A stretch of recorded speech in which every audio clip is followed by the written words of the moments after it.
What? Wie funktioniert eine Paracetamol-Überdosis? Okay, wie viel muss man dann nehmen?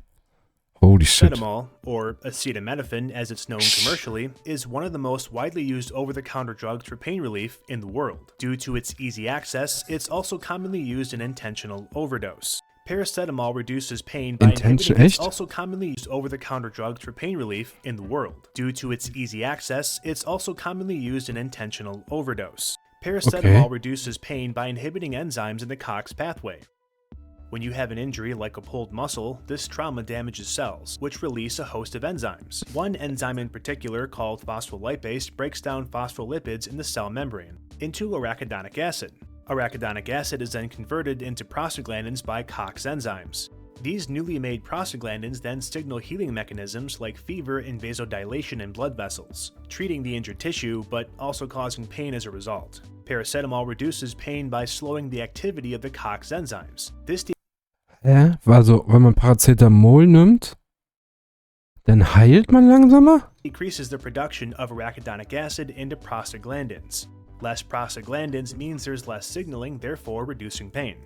When taken in correct doses, paracetamol is quite safe and very useful. The maximum limit for a grown adult is 4 grams per day, or about 8 pills. However, when taken in large quantities, it becomes toxic and potentially fatal. Toxic doses are estimated to be about 10 grams for an adult or 20 pills. But to know how paracetamol overdose works, you first have to understand how it's broken down in the body.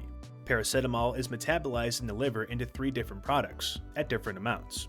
It's converted into paracetamol glucuronide at 55%, paracetamol sulfate at 30%, and paracetamol glutathione at 15%. All 3 products are non-toxic, but there's a catch. When you take too much paracetamol, paracetamol glutathione becomes a very crucial part of the equation. Before it's made into paracetamol glutathione, it's made into a precursor called N-acetyl P-benzoquinonamine, or more simply, NAPQI. NAPQI is extremely toxic to the liver and causes severe damage in large quantities. Luckily, under normal conditions, this precursor is quickly converted into the non-toxic paracetamol glutathione. It's when someone overdoses that this pathway becomes unbalanced. In an overdose, the first 2 pathways become overwhelmed and can't keep up with the incoming paracetamol. This excess supply is rerouted to the 3rd pathway. Normally, this pathway produces the least amount of metabolite, just 15%, but now it's saturated. Since there's more paracetamol in the 3rd pathway, more toxic NAPQI is being produced. This massive spike in NAPQI is what causes paracetamol poisoning. Now, things start to get really bad. In order for the NAPQI to be converted into non-toxic paracetamol glutathione, a glutathione group has to be bound to it. One small problem: the supply of glutathione in the liver is quickly depleted, as this pathway is not normally used to this extent. When glutathione stores run out, toxic NAPQI builds up in the liver, causing necrosis. Extensive tissue damage in the liver leads to liver failure. And once you've hit liver failure, you're done for. There's 2 possible routes you will end at. The first is systemic necrosis. When your liver becomes necrotic, nearby organs also become necrotic and begin to fail as well. Eventually, the patient succumbs to systemic organ failure through necrosis. The second route is actually heart failure. When the liver dies, circulation in the organs slows down until it eventually stops from clotting of the blood vessels.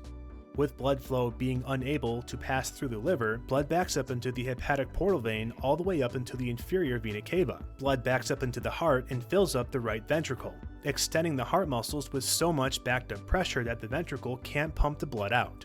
The patient then succumbs to right side heart failure. So, to say the least, paracetamol poisoning is a very slow and painful way to go. Surprisingly, numerous case studies have shown that paracetamol poisonings have very low fatality rates, with only 1 in 100,000 being fatal. It's this low for a couple of reasons. Firstly, it takes a long time for NAPQI toxicity to take effect in the liver, sometimes as long as 24 hours, so people having second thoughts have time to get medical attention. When liver damage does manifest, it becomes noticeable as an acute pain in the right upper quadrant of the patient's abdomen, caused by tissue damage in the liver. It's this growing pain in the abdomen that causes most people to realize that paracetamol overdose is actually very slow and painful and seek medical attention.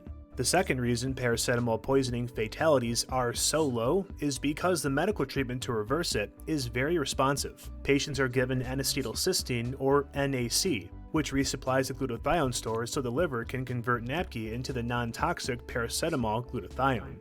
Here's some case studies to prove this. In the Pan-African Journal of Medicine, there was a case where a 24-year-old female ingested 50 grams of paracetamol, more Holy than shit. 3 times the fatal dosage. The woman was given NAC for 3 days and was later discharged with no significant effects of liver damage. In a different study, a 64-year-old woman ingested 104 grams of paracetamol, 7 times above the fatal limit. God. She was treated with NAC for several days and was later discharged. Now, this isn't to say that paracetamol overdose can't be fatal, it certainly can be. It's just that the rate of poisoning is very slow, and due to time and effects on the body, people have time to seek medical attention.